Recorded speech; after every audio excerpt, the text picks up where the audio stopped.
also be our proud privilege to receive your valuable comments on the work of our student artists.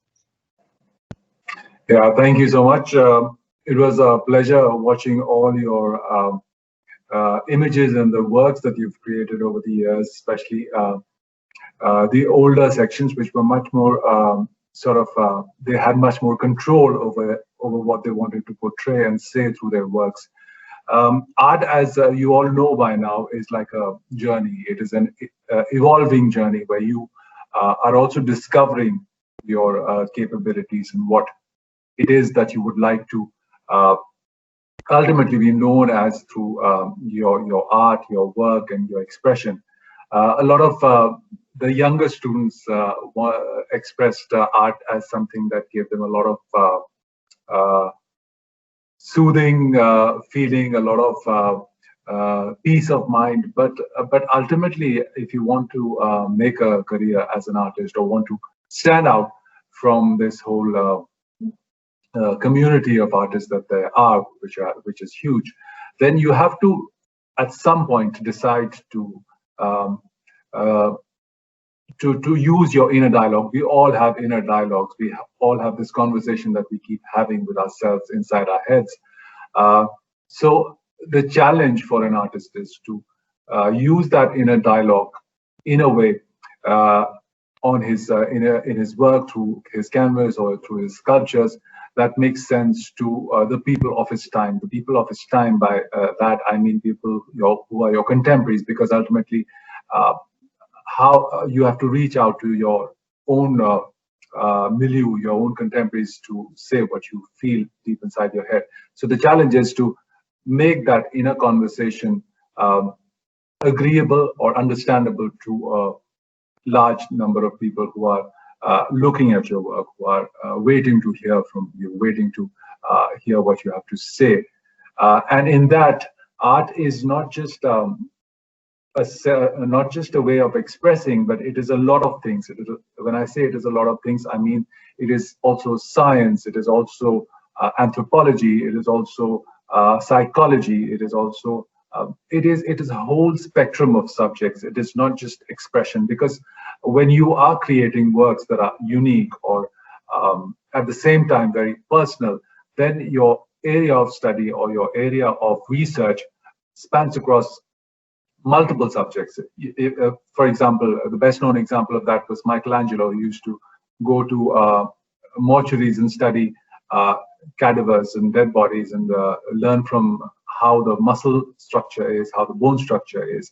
So to be a successful artist, it is not just enough to draw well, to paint well, but also it is important how much of your own personal research, your own personal understanding of your immediate life, your personal life, your associations with the rest of the world, how you see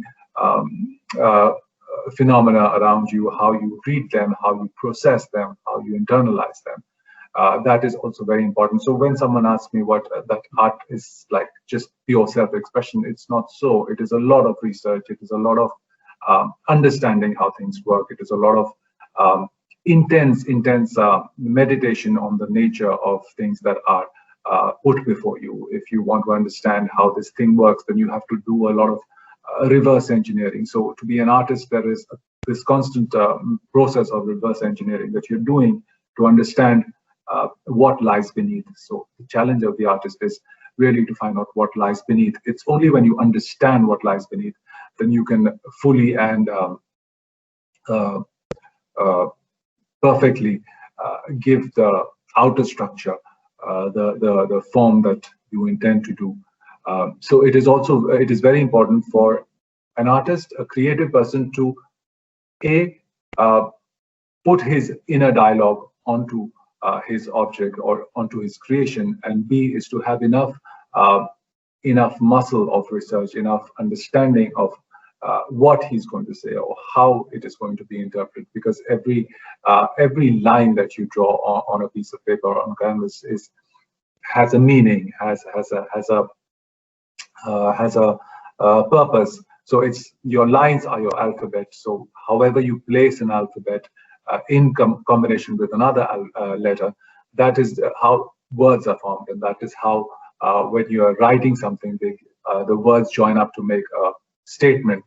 So each piece of art or each work that you create has to be a statement which is personal, and yet at the same time speaks to a larger audience. Because unlike many other professions, where you get a degree and you get a license to practice, or you get a job, an artist's work is endless in that sense. There is no license, there is no, there are of course degrees which give you a certain amount of skill and training, but ultimately I think all artists are self-taught, in the sense that they find what it is that they want to say through their works, what it is that they want to make statements about.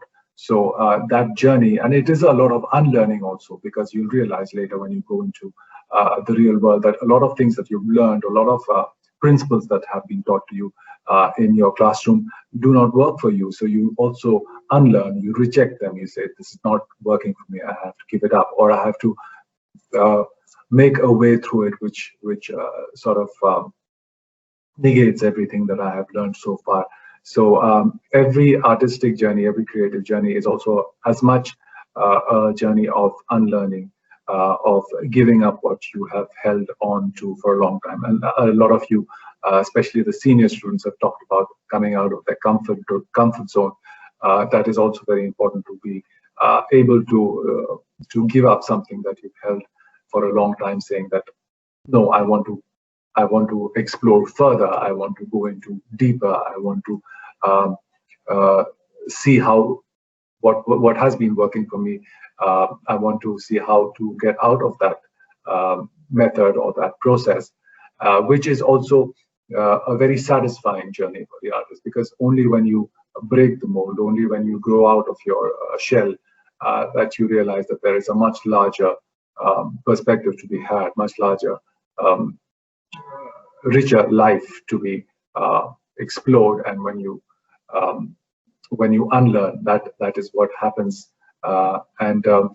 So the journey of an artist is an ever-evolving journey. It's never stationary. So that is why you have artists talk about periods in their lives. They say that this is my blue period, or this is my black and white period, and after that I gave up that period, I went on to something else.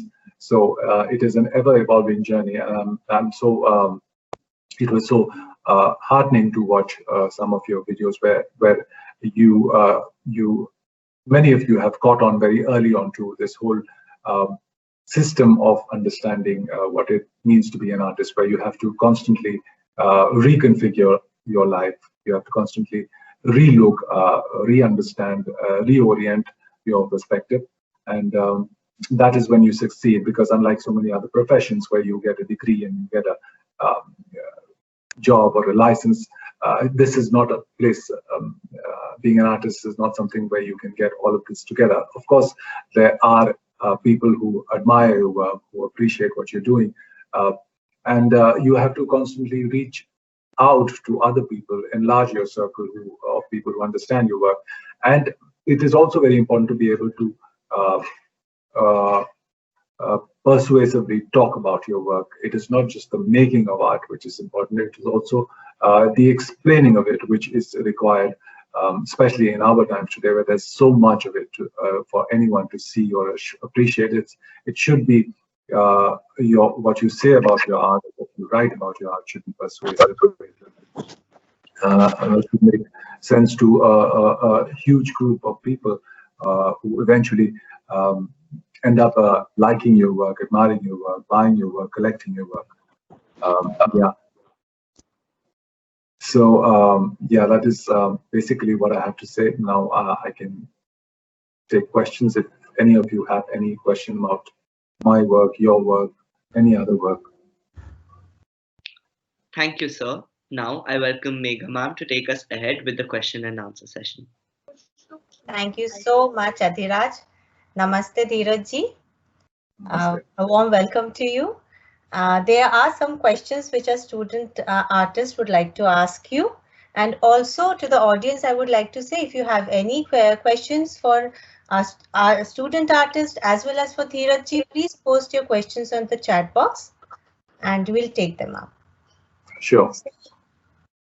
So, Pritika, if you are here, you can ask your question. Yes, ma'am. Namaste, sir. So my question for you is that what does your work aim to convey? And do you think your art would influence the youth to take up the subject as a career option? Well, it's difficult when one is making a work, one is painting, one is not thinking of how one would encourage younger people to take it up. One is doing it very personally, like some of you have said in your videos, that it's a very personal journey. How it if it eventually works for others is for time to sort of decide. But you don't begin by making a work saying that uh, how it will affect people or will people like it. You are doing it um, with a view to express yourself with what you've understood of your situation, your life so far.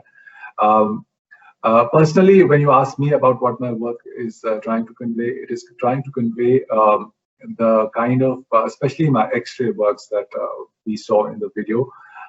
It is trying to convey the inner life of the modern man, how he is in a sort of constant flux or constant inner realization that is happening despite what or how he appears to the outer world. That is exactly why I've used X-rays, because an X-ray shows you things which your normal eye misses out, your normal eye cannot see. So the purpose of that too is to sort of put the spotlight on the inner life of the modern man. I hope that answers your question, Kritika. Yes, sir. Thank you, sir. Thank you.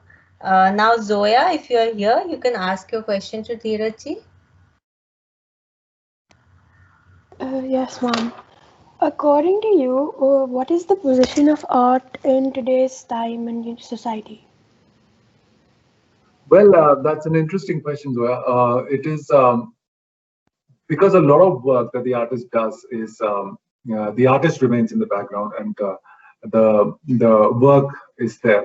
So a lot of time, the general impression of the public or the non-creative public is that it is not very important, or it is not a very important thing. But people do realize when they're told about how important the purpose or the role of the artist, be it any artist, be it a filmmaker, be it a painter or a writer. It is only in its absence that people realize how important it is. Tomorrow, if someone says that you can see no films, you can read no books, you can see no art, just stay in a room with white walls, then that person will realize. So it's the role or the importance of a role which is only understood by its absence, because a lot of people take art or what artists do for granted. It is only felt or really understood in its absence, and it's very important for artists to be able to reach out both through their works and through their statements, either spoken or written, what it is that they're trying to convey and how important it is. So I think the onus is on the artist. Otherwise, there is a tendency by the larger public to take it for granted. That is so profound, Dhiraj ji. Really. So, Adhiraj, you can ask your question. Okay. So what were the difficulties you faced during this beautiful journey of yours, and how did you overcome them?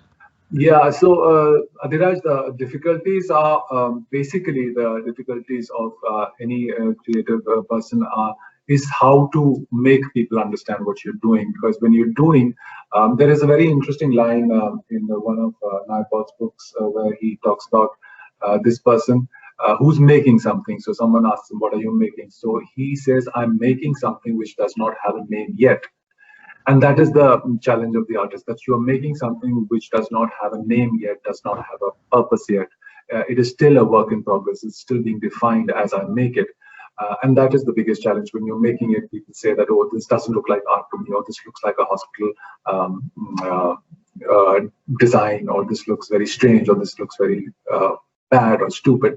So that is the challenge, especially when you're trying to do something which is out of the box, which is totally unique or totally unfamiliar for people, to make them understand, and in my sense of my practice, to make galleries understand what I'm trying to do, make buyers understand what I'm trying to do, make collectors understand what I'm trying to do. So that part is the challenge, because if you do what has been done down hundreds of years, then it's easy for people to understand and process.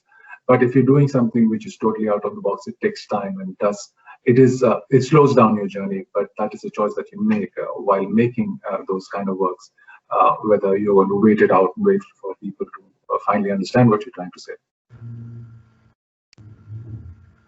Thank you, sir.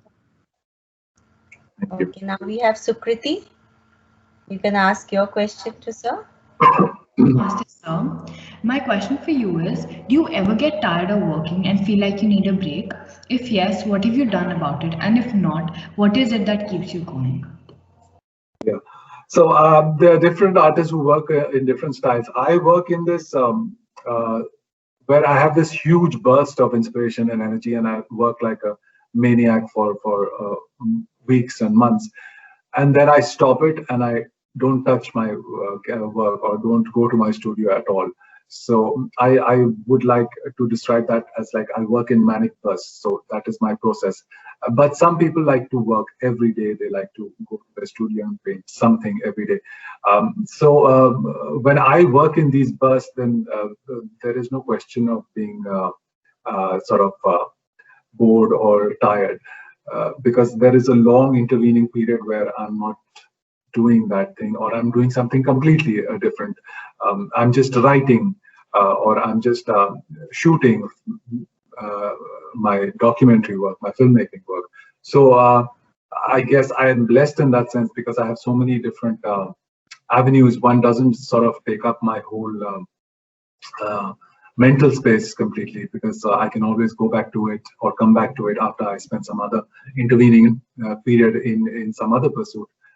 So I work in bursts, and then have a sort of considerably long period of relaxation or not looking at that work, because it also helps because when I come back to that work, there are new realizations, there are new perspectives to look at that work with, and then you can make either additions to that existing work, or you can say no, it's perfect as it is, it doesn't need to be touched.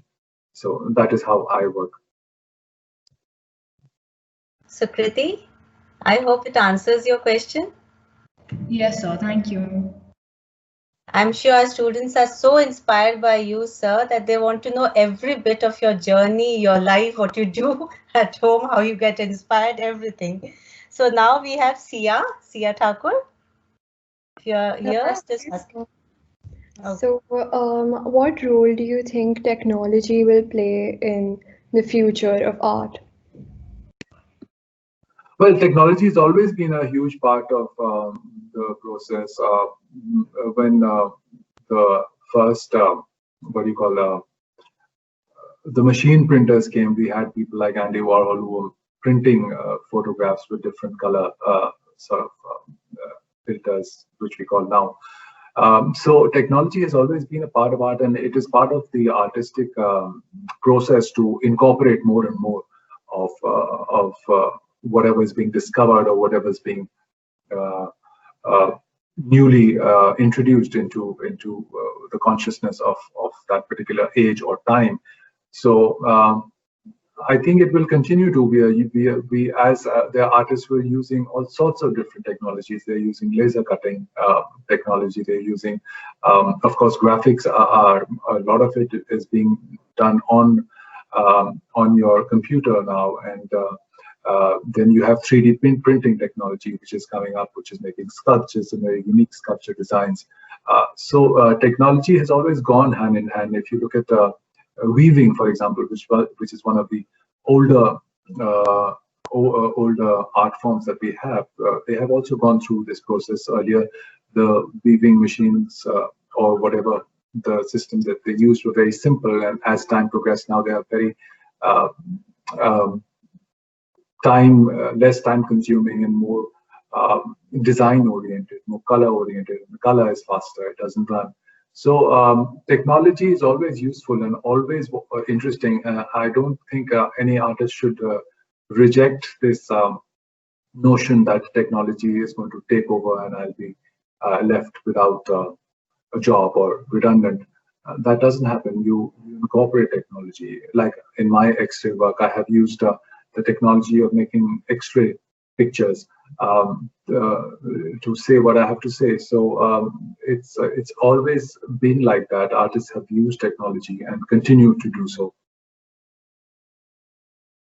Thank you, sir. Anandita, you can ask your question. Yes, ma'am. Namaste, sir. So, what's your most valuable piece of art for you, and what inspired you to create that beautiful piece?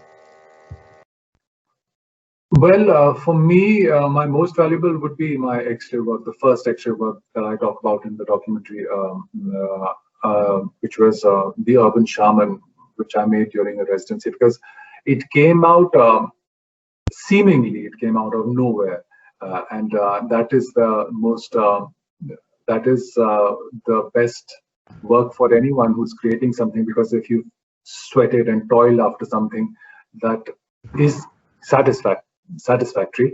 But if something that has just come out of nowhere into your head and you have been able to realize it in real time and space, that is usually the best loved work. And for me, the first Urban Shaman X-ray work that I did is my best known, best loved work, because it just happened, and that there is a certain joy in making something which spontaneously emerges from your consciousness. And I'm sure as you go on your own journey, you'll realize that something which has just come out of you and been and has wowed people or has wowed you, that ultimately becomes your favorite work when you look back. Thank you, sir. So we now have Bharti. Bharti, you can ask your question. Yes, ma'am. Namaste, sir. So, what do you like most about being an artist, and how do you use line, shape, and color to contribute to the mood or meaning of your artwork? Well, the first part of the question is that because art allows me so many different allows me to explore so many different moods and so many different spaces, mental spaces, so many different perspectives, which is very, very satisfying. I couldn't imagine how a person sitting in an office tallying account books would sort of find that satisfying, but people do. I wouldn't, certainly. So that is the best part of being an artist, and how you can say so much and be able to reach out and speak to, because ultimately it's a form of communication, how you're communicating feelings and your inner dialogue to a larger audience, which is most satisfying. And I think to be that is really unique and really a gift to be able to do that, because not out of millions of people around you, there's just a handful who can do that, and that is a very precious space to be in.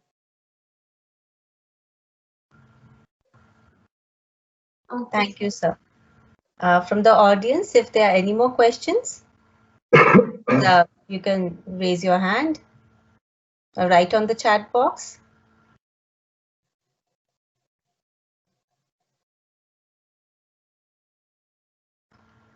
Oh, I think there are no more questions. Thank you so much, Dhiraj. We completely lost ourselves today. Your words and everything has been very, very therapeutic and very encouraging for our students. Thank you so much for having me. It was a pleasure to sort of see so much new and exciting work being done by these young people, and my best wishes to all of them in the coming years and in your journey further in life. All the very best to you, and my good wishes to all the teachers who are giving such a wonderful education and perspective to these young minds. Thank you so much for having me.